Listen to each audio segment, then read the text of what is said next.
Hey, like, share, and subscribe. So, Kylie Rae, on the morning of August the 3rd, 2020, went on a sort of rant against wrestling fans that don't like intergender wrestling. And of course, the simps simped. And even some of the people she was disagreeing with were straight up simps who were, there. And there's more than one kind of simp, right? There's the you go girl, you're just as good as a man girl. Those guys, they were getting head pats on Twitter because they were saying what she wanted to hear. Then you had the other kinds of simps, the I don't believe in violence against women. I just can't stand a woman getting beaten up. I have to avert my eyes. Those kinds of simps. And those were the simps that she was really arguing about. I didn't feel the need to jump in because it's not necessary. It doesn't do me any good.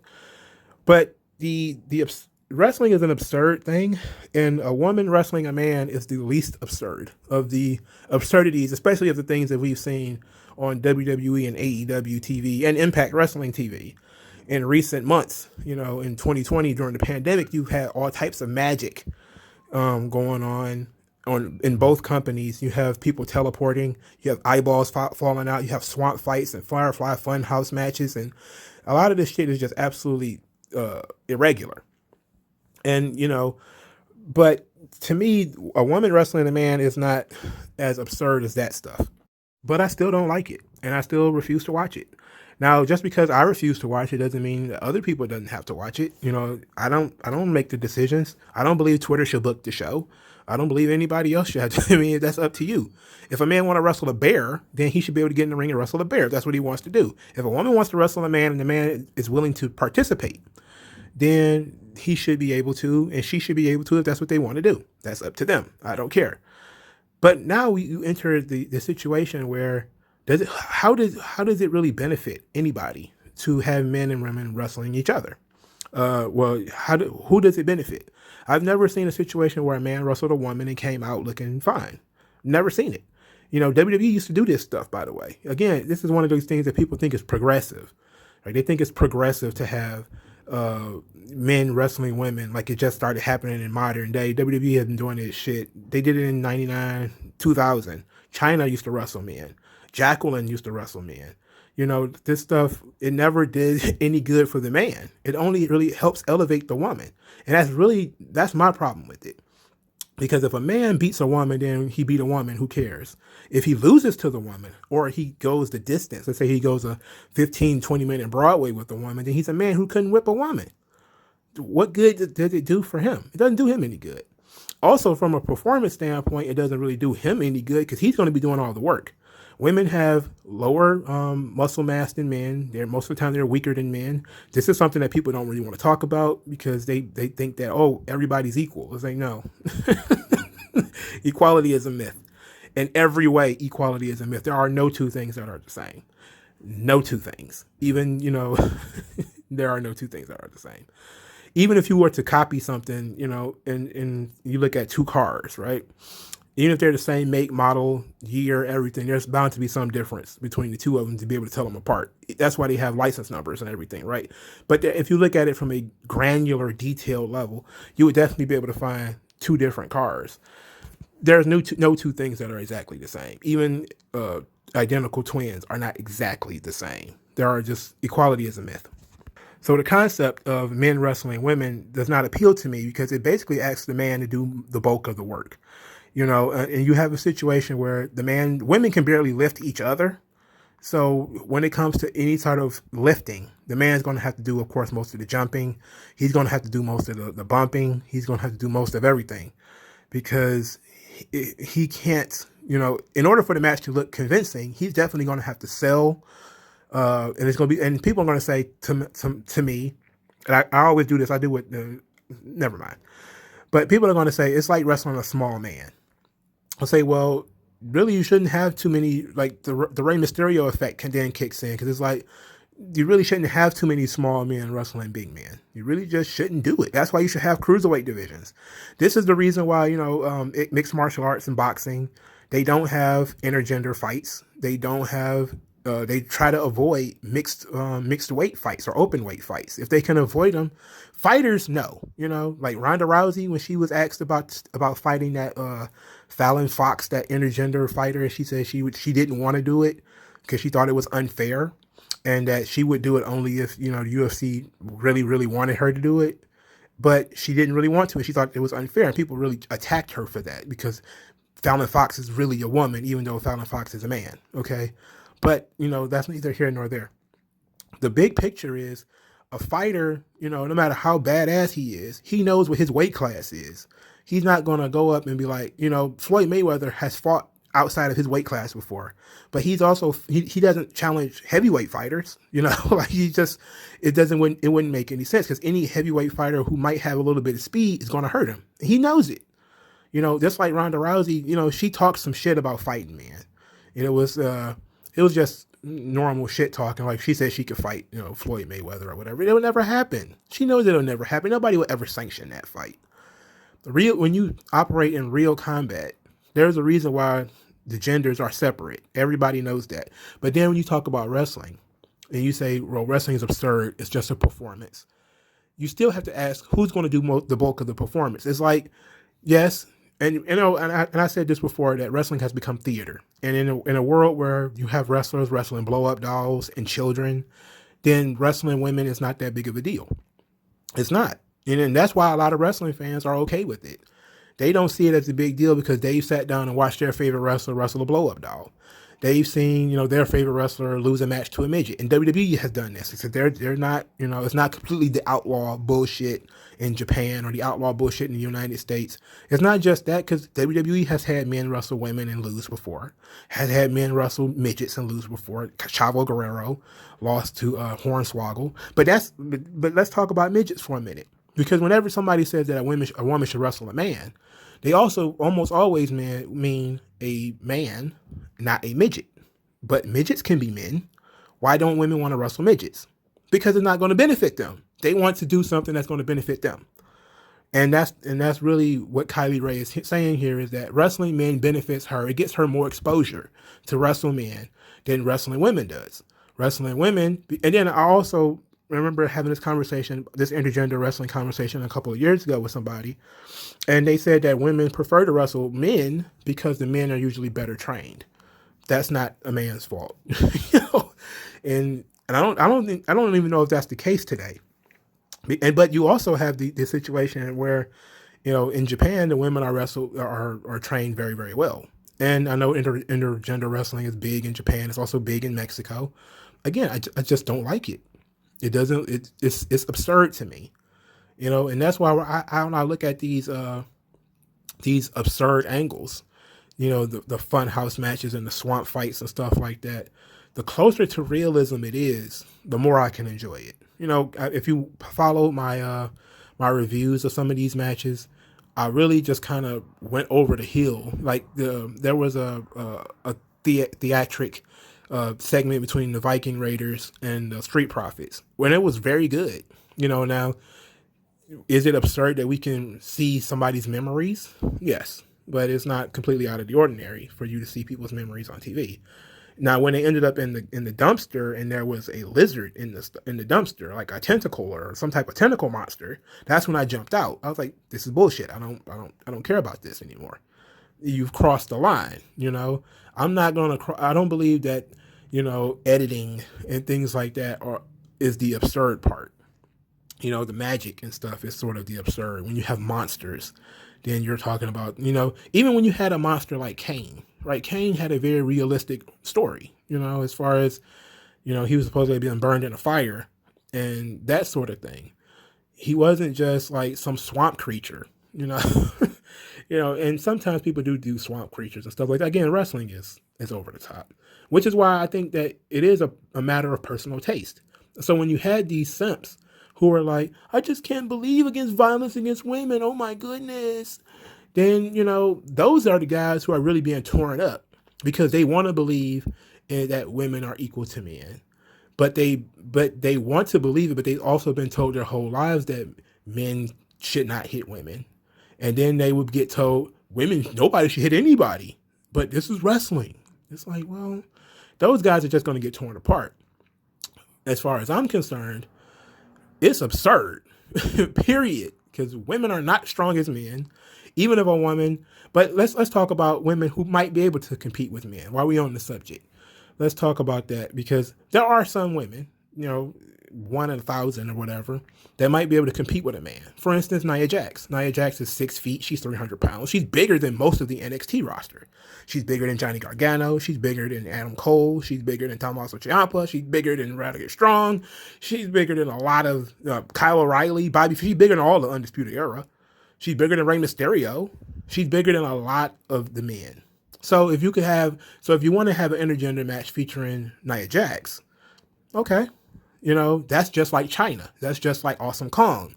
When you have a big woman, or she's big and she's muscular, she's 6 feet or whatever, or she's just wide as all outside like a bull Nakano, then you can say, well, a smaller man versus her might be interesting.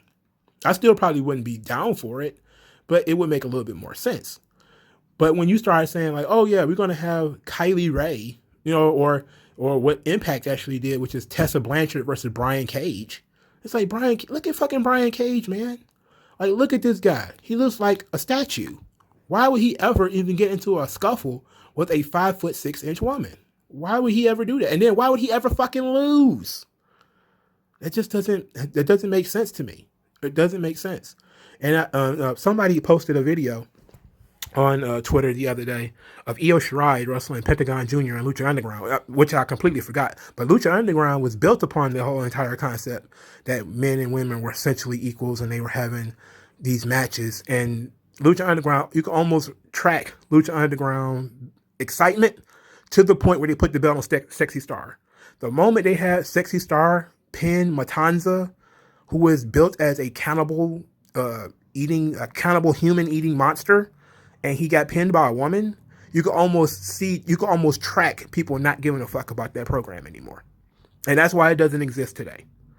It just doesn't exist. Lucha Underground doesn't exist anymore. Why? Because people were not interested in the fantastical elements of Lucha Underground.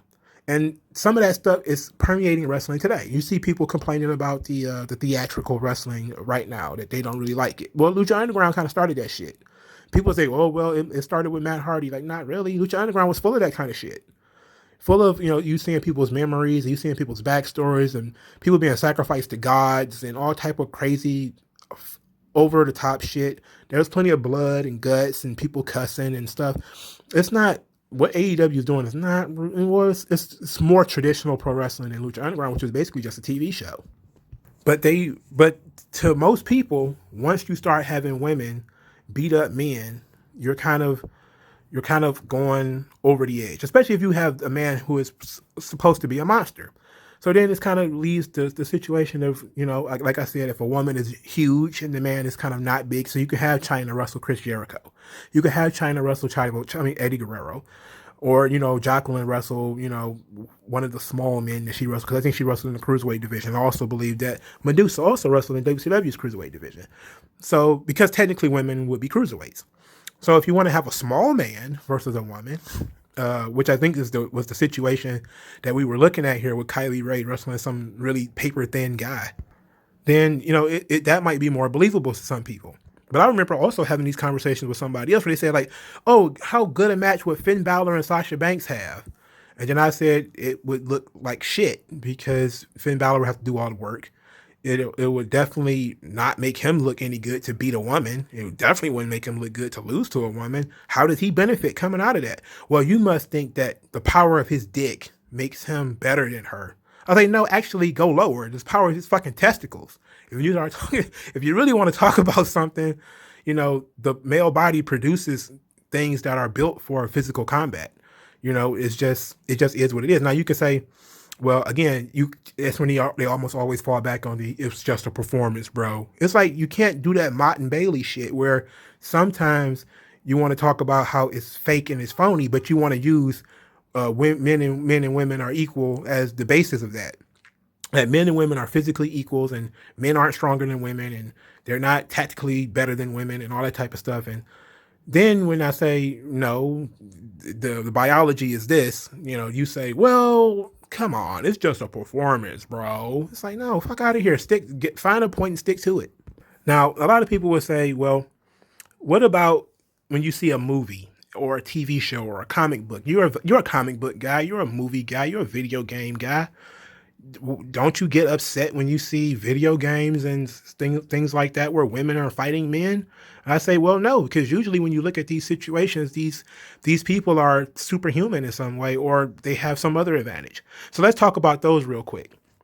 So when you usually have women in combat roles in movies and TV shows, I'm going to give some examples of some of the archetypes that they fall into, and usually give you some good examples. So number one would be the seductress. This is the woman who lures men into a false sense of security, and then she attacks. So you will have like the Black Widow from Marvel Comics. She is a trained assassin. She's a trained killer. Now we'll get to the training and all that type of stuff later. But her greatest strength is that she's a beautiful woman, and she can lure people into bad situations. And then she has all types of gadgets on her wrists and different things like that, where she can stab people and all that kind of stuff. It's yes, in the later movies, let's say in the later movies, and of course in the later comics, she can just stand flat-footed and beat a man up, which is not really what the character was created for. But that's just the sign of the times. Number two would be a woman who is exceptionally skilled with weapons. So Beatrix Kiddo from Kill Bill, who is exceptionally skilled with a sword. She was basically a ninja. You also had Red Sonja, who is the female counterpart to Conan the Barbarian, who is in some way, I believe Red Sonja also has some supernatural elements to her backstory, but she's essentially a female barbarian, And then you also have women who are good with guns, like the women from the Resident Evil franchise. They're really usually sometimes they're police officers or something like that, so they're very well trained with weapons, and weapons are seen as an equalizer. It doesn't matter. Physical strength and things like that don't matter when guns are involved. You can do a woman in a gung fu movie all the time, and they do it literally all the time. There's that new movie Peppermint, that movie Colombiana, the movie Atomic Blonde. All of these movies, these action films that star women, they usually involve gun fu. Gun fu. Where they're just a bunch of people shooting each other. And then you'll have the occasional light combat, but let's talk about the number three. You'll have supernaturally enhanced women. So you'll have witches, demigods, your Wonder Woman, because in most incarnations of Wonder Woman, she's some type of half god. So she's stronger and faster than women and men, than most men on the planet. If Superman didn't exist, Wonder Woman would probably be one of the strongest people on the planet. And she comes from a warrior class of those type of people. So you also have those types of situations. And in number four, you will have the tactically sound or the resourceful woman. This is, of course, of course these things blend. So it's not like a hard and fast rule. But from this, I would look at it like Lara Croft, the Tomb Raider, where Lara Croft's greatest strength is her intelligence. Like, she can get in and get out of situations. She uses stealth. She also uses guns. She also has some martial arts, but her greatest strength is that from the old games, she looked for artifacts and things like that. So she was an explorer. She wasn't a combat. I don't know about the recent games, but I know when they transferred to the movies, the Angelina Jolie movies, she was basically just an ass kicker. But in the games, she was an acrobat, because she had like a gymnastics set in her backyard where she trained and did all her flips and tumbles and different things like that, even though that was just a way for you to learn how to play the game. But she was an acrobat because, she did things like crawled around in the mud, and she jumped off cliffs, jumps from, cliff to cliff and different things like that. She wasn't really a combat, punch kick kind of person. But you do have video games where you have those characters like, Chun-Li from Street Fighter. But Chun-Li is not a normal girl. She throws fireballs. Street Fighter is a universe where people throw fireballs. So it's not exactly reality. But of course there's some blending in these realms too, where sometimes you'll have a woman like a Black Widow who is a seductress, but she's also exceptionally skilled in martial arts and she's good with weapons. You know, Scarlett from G.I. Joe, same thing. She's exceptionally skilled with weapons. She's also highly intelligent and tactically sound. In those universes, you can create a system where the women and the men can be equals, you know, or that the women have certain advantages that the men don't have. And you can just create that within the byproducts of the universe that you created. But in the and they kind of try to do that with Lucha Underground. But in the regular pro wrestling universe, where it's barehanded woman versus barehanded man, you know, and what is supposed to be a simulated fight, it's kind of weird that, you know, it's never really been depicted that women are just as good as men, because they aren't. But you can have realistic matches between men and women. You can. You know, so the people who like intergender matches, they can always fall back on that. You know, well, China looked bigger and stronger than Chavo. It's like, well, yeah, I keep saying Chavo. She looked bigger and stronger than Chavo too, but she also looked bigger and stronger than Eddie. She also looked bigger and stronger than Chris Jericho. So yeah, you could say there are a couple of women every now and again who are tall and who look strong, or are just big women like Nia Jax and Bull Nakano and Awesome Kong, and they are bigger than most of the men, or bigger than men, and they should, you know, be able to wrestle those men. And I say, well, okay, then Alexa Bliss and Hornswoggle should be a match you would want to see, right? No, you don't want to see that. You want to waste Brock Lesnar's time by having him wrestle Becky Lynch because you think that would be a good match.